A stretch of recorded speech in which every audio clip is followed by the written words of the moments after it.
My stepsister smiled, thinking she had destroyed my life by painting me as a loose woman online. But moments later, when I snatched that phone from her hand at dinner, her smirk would turn into terrified screams. Because when I tracked the IP address of that fake account, I didn't just find out she was the one exposing me. The things I found on her computer revealed a 20-year-old dark secret involving stolen millions from my father and even my mother's death. Justice sometimes arrives late, but when it does, it is brutal. You won't believe your ears when you hear Brianna begging for mercy. You cannot even guess the ending of this story, so don't go anywhere. Before we continue, if you love seeing justice served, please subscribe to the channel and let us know in the comments where you are listening from. If you are ready, let's begin. On a gray Philadelphia morning, as I looked out my window with coffee in hand, my phone began to vibrate. My name is Claire Hudson. I am 26 years old. I thought I had a quiet, peaceful life. A small house I loved, a sweet job as a graphic designer, and a routine. Or at least, it was that way until my father married that woman and her daughter. Brianna, my stepsister. 22 years old, dangerously beautiful, but with a heart as black as coal. Since the day my father married them, every success in my life felt like a slap in the face to her. When I got a promotion, she threw a fit. When I bought a new car, she slandered me, saying I bought it with Daddy's money. But this time, she hadn't just crossed the line, she had obliterated it. The vibrations on my phone wouldn't stop. 1 notification, 2 notifications, 10 notifications. My Instagram DM box was flooded with messages from numbers I didn't know. When I unlocked the screen, I felt like I had been punched in the gut. My breath caught in my throat. Photos of me were circulating on social media. But these weren't photos I had taken. My face had been photoshopped into hotel rooms I had never visited, next to men I had never met. The captions underneath were horrifying. The innocent graphic designer's secret nightlife. She meets with anyone who pays. My hands shook as I put the phone on the table. People were messaging me, calling me disgusting. One of my clients had already emailed, "Claire, what are these images? We are terminating our contract with you immediately." My life was slipping through my fingers in seconds. And then I saw the account. Truth Hunter 88. This was the anonymous account that started all this filth. As I scrolled down the page, my blood ran cold. This account wasn't just sharing fake photos, it was giving very private details about me. There was a post that started with, "Do you know what Claire wrote in her diary in high school? I lost that diary 10 years ago. No one but me could know what was inside." This couldn't be a stranger. This was an enemy who knew me, who watched me, who was as close to me as my own. Breath. I wiped my tears. No crying, not now. I immediately jumped into my car and drove to the other side of the city to see my college friend Jordan. Jordan was a cybersecurity expert and a wizard behind a computer. When I walked into his office, my face was pale as a ghost. "Jordan," I said, my voice trembling, "you have to find out who did this, or my life is over." Jordan analyzed the screenshots, dove into the servers, and navigated through complex codes for minutes. The room was silent. Only the sound of the keyboard and my pounding heart could be heard. "This is amateur work," Jordan suddenly said. "They used a VPN to stay anonymous, but the connection dropped and leaked the real IP address." "I see the address, Claire." "Who?" I asked. "Which city?" Jordan turned to me with a shocked expression. "It's not a city, Claire. This IP address is in Philadelphia. In fact, it's registered at your father's house." Time stopped. I was staring at Jordan's screen, but my eyes weren't seeing anything. My father's house? This was impossible. My father couldn't do something like this. He loved me. But there was one more person in that house. Brianna, and my stepmother, Linda. Jordan showed me the screen. The IP address was clearly visible, and right below it were the internet service provider's records. Subscription name, Linda Collins. Brianna's mother. My heart was beating so fast I thought it would burst out of my chest. Jordan looked at me carefully and said, "Claire, this account was opened from your father's home. Not only that, the activity hours of this account are very interesting. Posts were always made after midnight in the early morning hours." "And who stays awake at those hours in that house?" I answered without my voice trembling. Brianna. She plays with her phone until late at night, sleeps towards morning.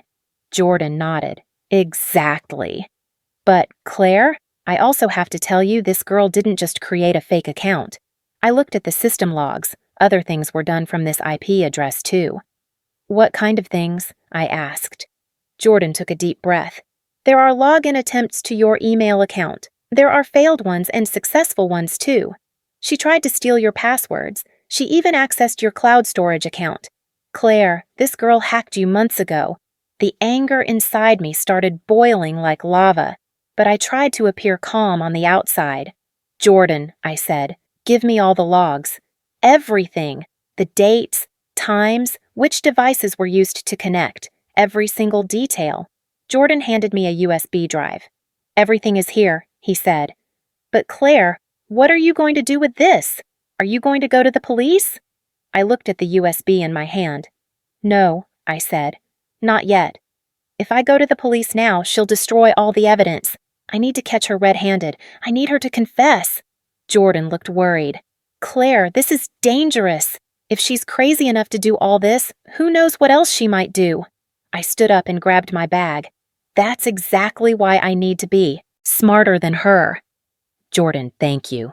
You saved my life. As I walked out of his office, my mind was racing with plans. I wasn't going to confront Brianna immediately. No, I was going to watch her. I was going to collect more evidence. And when the time was right, I was going to destroy her the same way she tried to destroy me.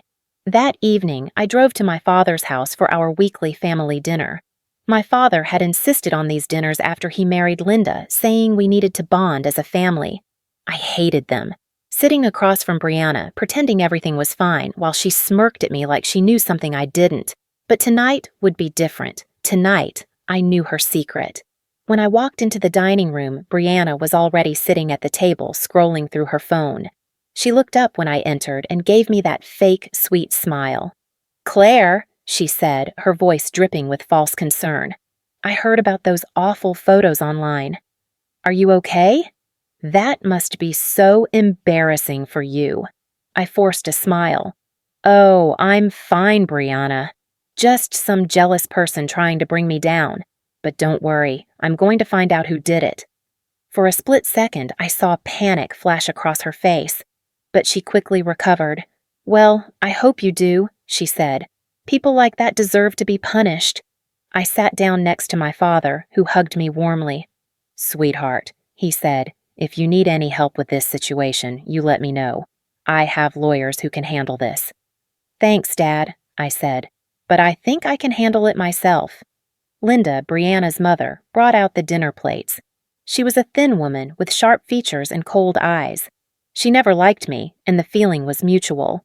Throughout dinner, I watched Brianna carefully. She kept checking her phone under the table, typing something, then deleting it. Her leg was bouncing nervously. She was on edge. Good. After dinner, my father suggested we all have coffee in the living room. As everyone moved to the other room, I pretended to go to the bathroom but instead quickly went upstairs. I knew where Brianna's room was. The door was unlocked. I slipped inside and closed it quietly behind me. Her room was a mess. Clothes everywhere, makeup scattered on the desk, and her laptop sitting open on the bed. My heart was pounding as I approached it. The screen was still on. She hadn't locked it. And there, right on the screen, was the Truth Hunter 88 account dashboard. She had been logged in the whole time. I quickly pulled out my phone and started taking photos. Screenshots of the account, the posts, the drafts she had prepared for future attacks on me. There were dozens of them. Some targeted my work, some my relationships, some were just cruel lies designed to humiliate me. But then I saw something else, a folder on her desktop labeled Insurance. My hands shaking, I clicked it open.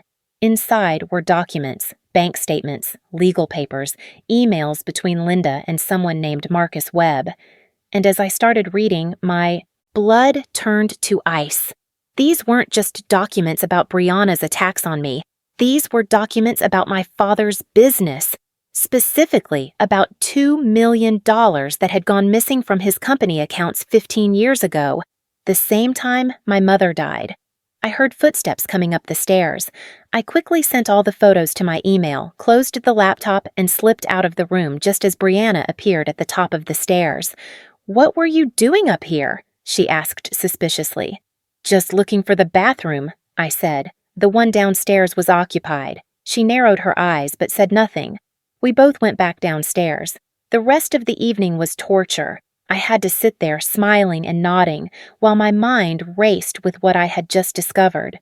Brianna had tried to destroy my life, yes, but what I had found suggested something much darker, something involving my mother's death and stolen money, something that Linda and possibly Brianna had been hiding for years.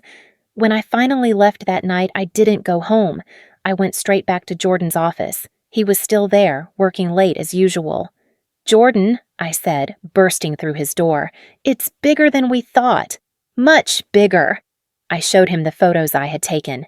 His eyes widened as he scrolled through them. "Claire, this is serious. This isn't just cyberbullying anymore. This is fraud, embezzlement, possibly even—" He trailed off. "Possibly even murder," I finished. "My mother died in a car accident 15 years ago. The brakes failed. Everyone said it was tragic but accidental. But what if it wasn't?" Page 3. Jordan stared at me with disbelief in his eyes.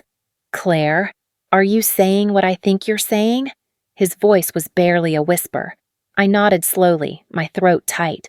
My mother's accident happened right after $2 million disappeared from my father's company. And now I find documents about that money hidden in Brianna's laptop?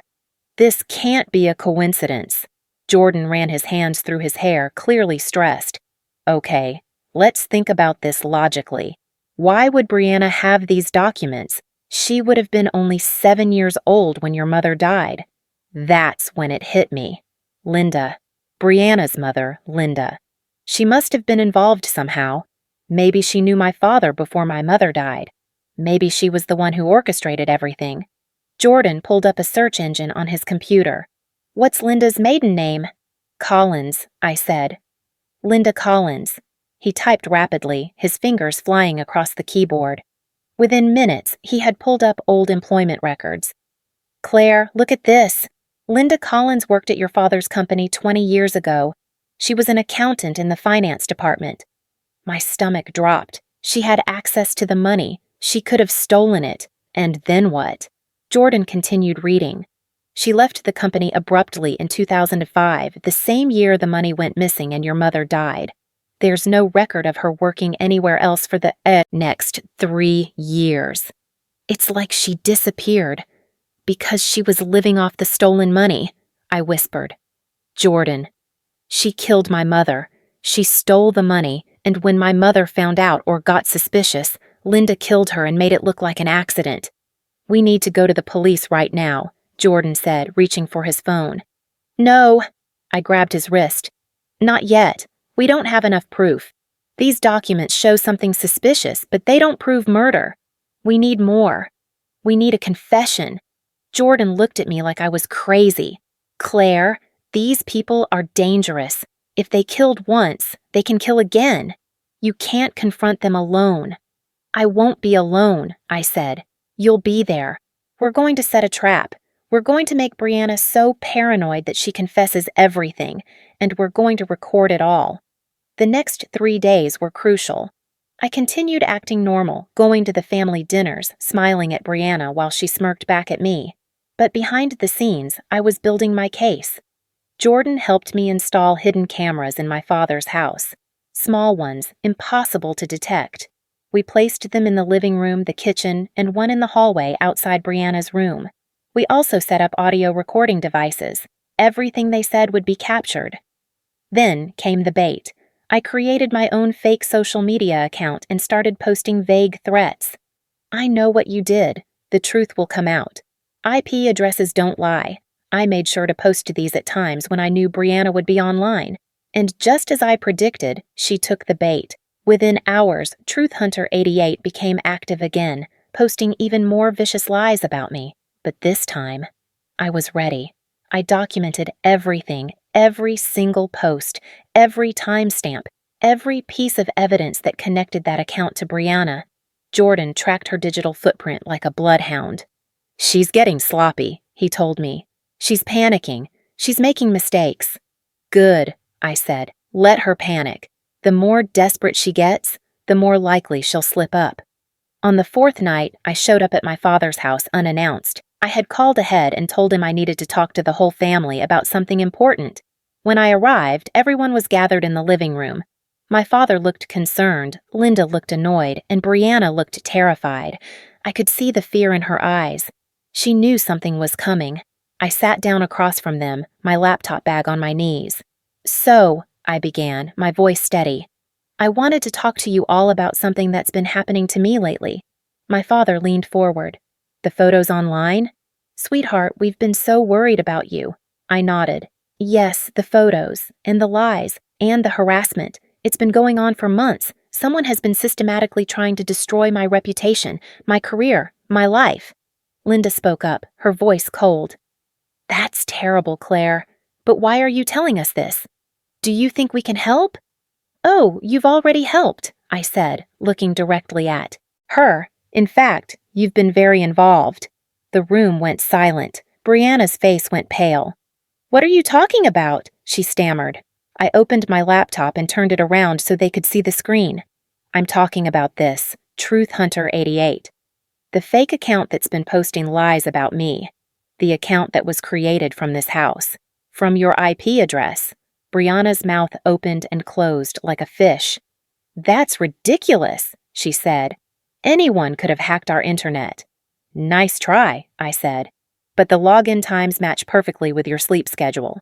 The writing style matches your other social media posts. And most importantly, I found drafts of future posts on your laptop when I checked your room last week." The color drained from her face completely. "You went through my room?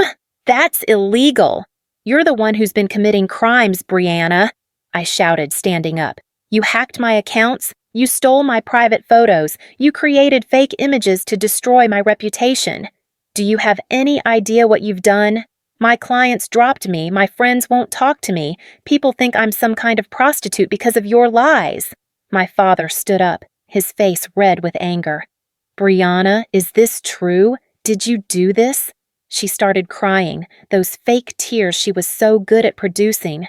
"Daddy, I'm sorry. I didn't mean for it to go this far. I was just jealous because Claire always gets everything and Save it," I cut her off. "I don't want your apology. I want you to face the consequences. I've already contacted a lawyer. You're going to be charged with cyberstalking, defamation, identity theft, and harassment. You're going to court." Linda finally spoke, her voice sharp. "You're overreacting, Claire. She's just a girl. She made a mistake." "A mistake?" I turned to face her. "A mistake is forgetting someone's birthday." This was a calculated, months-long campaign to destroy me. But you know what's interesting, Linda? When I was gathering evidence against Brianna, I found something else on her computer. I pulled out printed copies of the documents I had photographed. These. Bank statements showing $2 million transferred from my father's company 15 years ago. Emails between you and Marcus Webb discussing how to cover up the theft. And most interesting of all, maintenance records for my mother's car showing that someone tampered with the brake lines 3 days before her accident. The room exploded. My father grabbed the papers from my hands, his face white as a sheet. "What is this? Where did you get this?" "Linda, what is she talking about?" Linda stood frozen, her mask finally slipping. I could see the calculation in her eyes, trying to figure out how to talk her way out of this. But it was too late. "Dad," I said softly.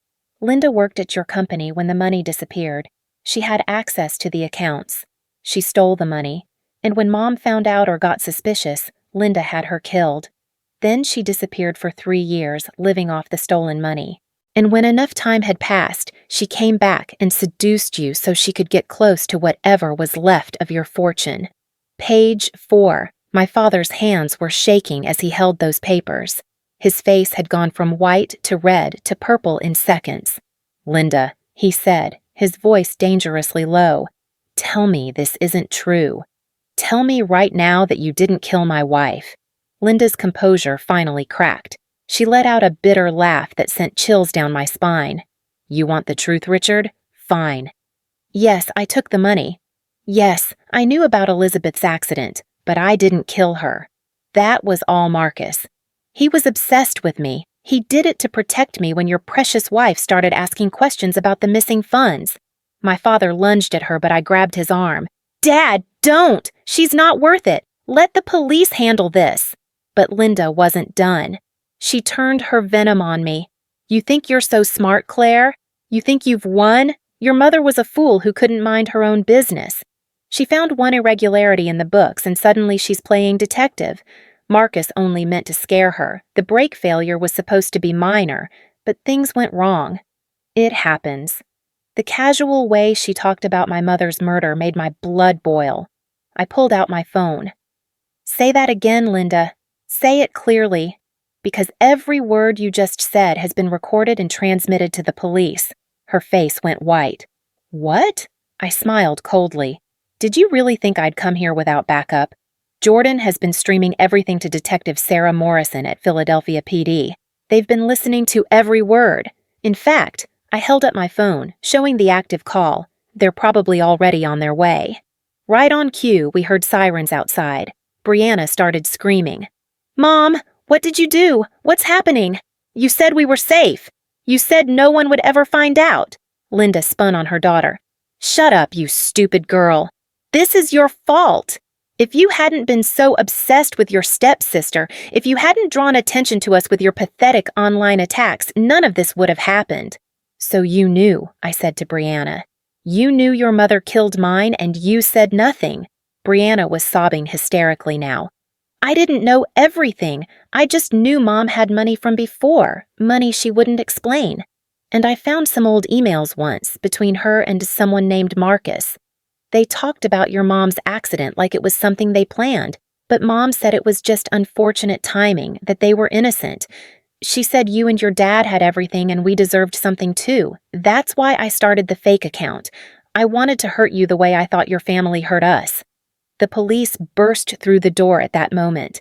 Detective Morrison, a tall woman with steel gray hair, walked in with 4 officers behind her.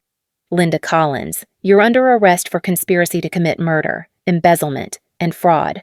One officer moved to handcuff Linda, while she screamed obscenities. Brianna Collins, you're also under arrest for cyberstalking, harassment, defamation, and conspiracy after the fact. Brianna collapsed to the floor, begging, Please, I'm sorry. I didn't kill anyone. I just made some posts online. I didn't know it would lead to this. Detective Morrison looked at her coldly. You knowingly protected a murderer and used that protection to torment an innocent woman.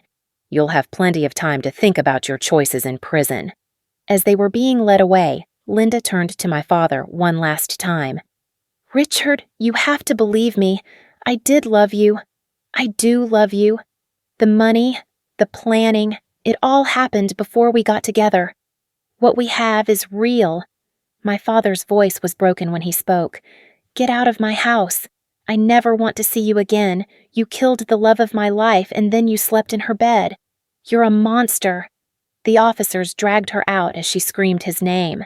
My father collapsed onto the sofa, his head in his hands.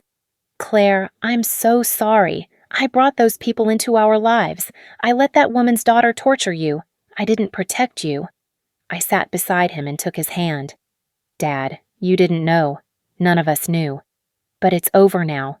They're going to pay for what they did to Mom, what they did to me. It's finally over.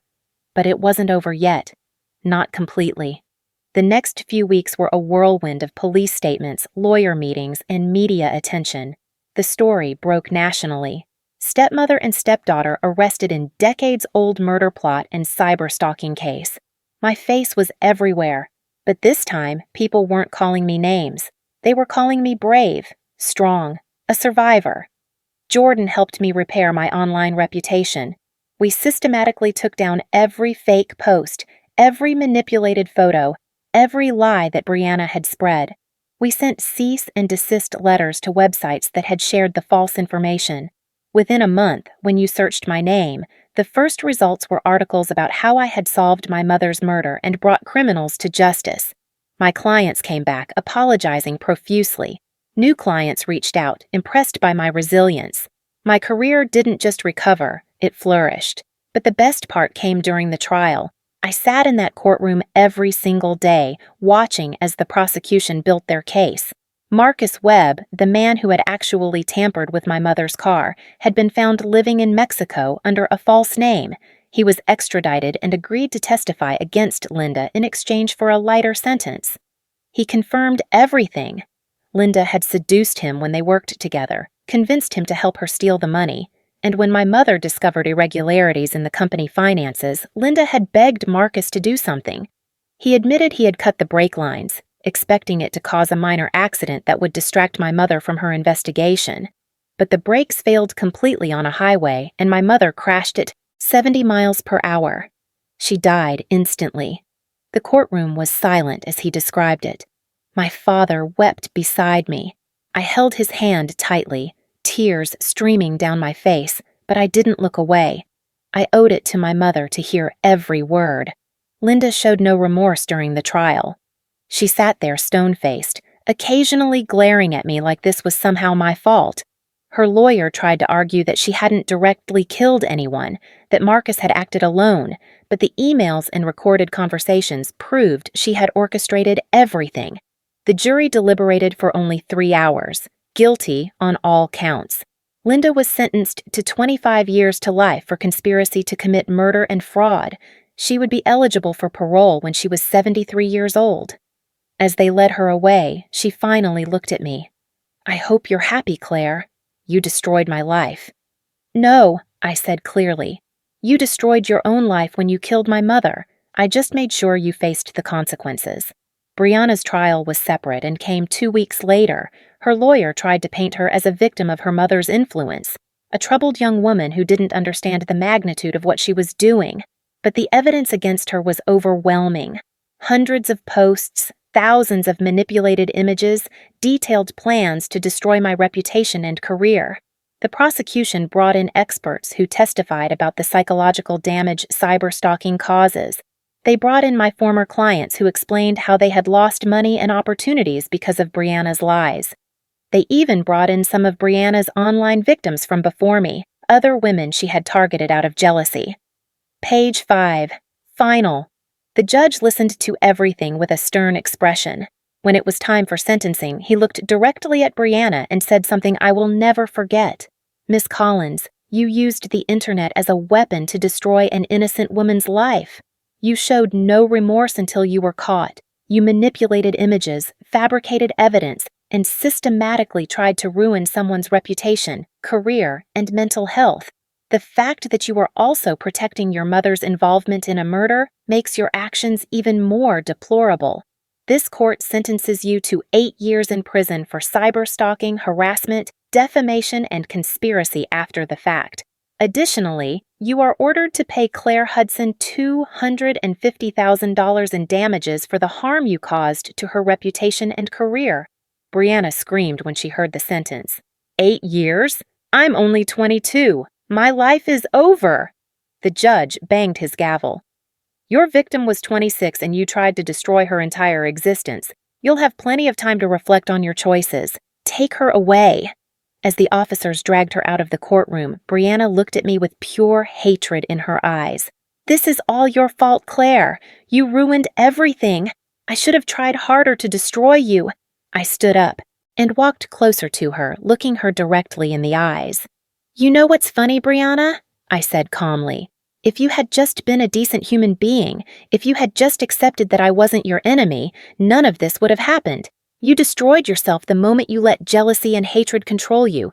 Your mother destroyed herself the moment she chose money over human life. I didn't ruin you. You ruined yourselves." She was still screaming as they pulled her away. The courtroom erupted in applause. People I didn't even know were clapping, some were crying. The prosecutor shook my hand. "You were incredibly brave throughout all of this, Miss Hudson. I hope you can finally find peace now."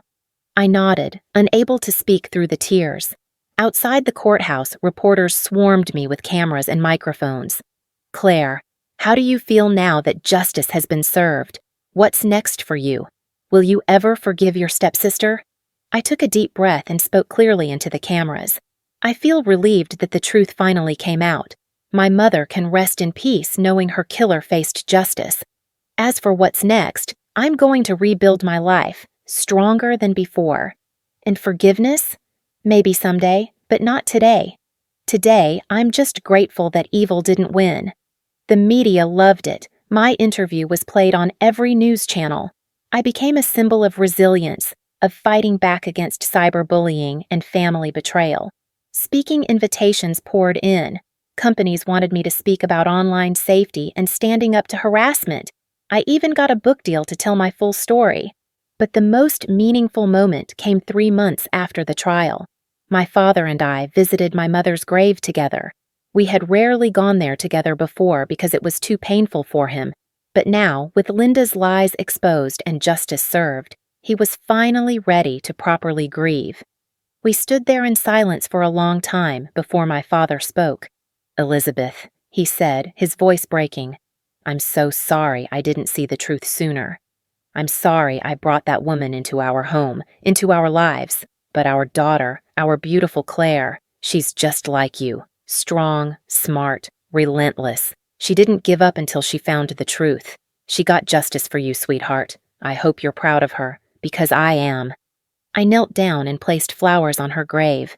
"I love you, Mom. I never forgot you. And I made sure the people who took you from us paid for what they did." I wiped my tears and stood up, feeling lighter than I had in years. Dad put his arm around me as we walked back to the car. "What now, kiddo?" he asked. "Now?" I smiled.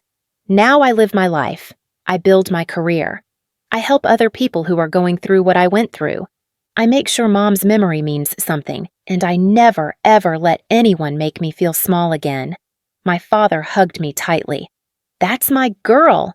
6 months later, I was standing on a stage in front of 500 people at a conference about cybersecurity and online harassment.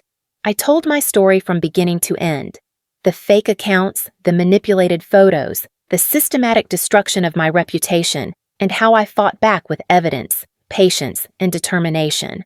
When I finished, the entire room stood up and applauded. People were crying. After my speech, dozens of people approached me with their own stories of online harassment. I listened to each one, offered advice, and connected them with resources that could help. One young woman, probably 19 years old, grabbed my hand with tears streaming down her face. "Thank you," she whispered. "Someone has been doing the same thing to me, posting lies, ruining my name. I thought I was going crazy. I thought there was no way to fight back. But you showed me there is.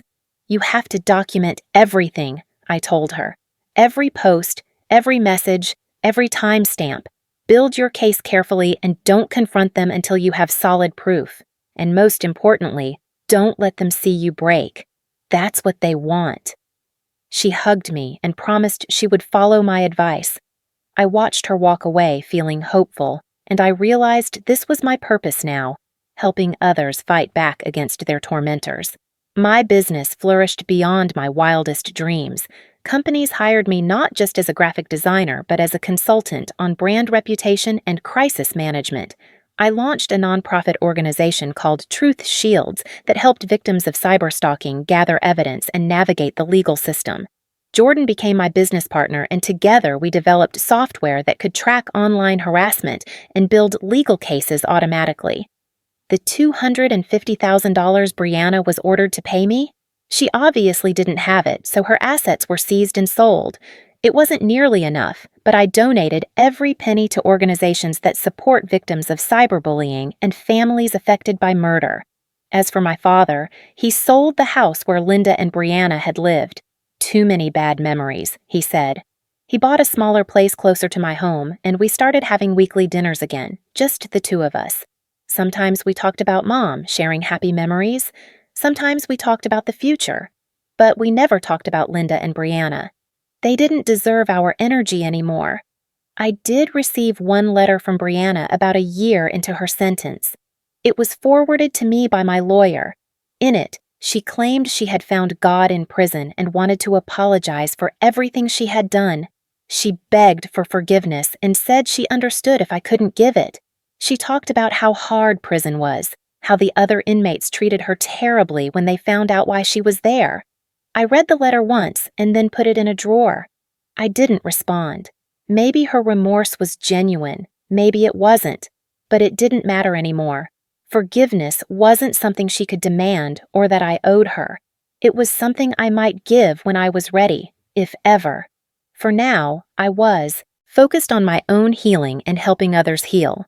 3 years after the trial, I was invited to speak at a major tech conference about online safety.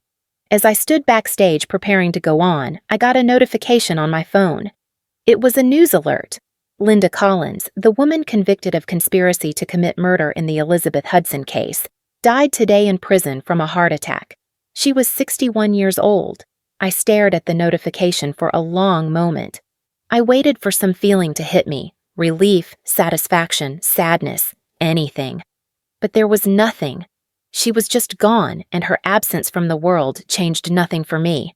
My mother was still gone. The years of pain couldn't be erased, but I had survived, I had thrived, and I had turned my trauma into purpose. That was enough. I walked onto that stage with my head held high and delivered my speech to thunderous applause. Afterward, a reporter asked me if I had heard about Linda's death and how I felt about it. I looked directly into the camera and said, "I don't celebrate anyone's death, but I also don't mourn someone who showed no remorse for destroying lives. What I celebrate is that justice was served while she was alive. That's what matters." Today, 5 years after everything happened, I live in a beautiful apartment in Philadelphia with floor-to-ceiling windows overlooking the city. My company employs 15 people. My nonprofit has helped over 3,000 victims of online harassment. I wrote a best-selling book called Unmasking the Truth: How I Solved My Mother's Murder and Survived Cyberstalking. I've spoken at conferences around the world, but more than any professional success, I'm happy. Genuinely, peacefully happy.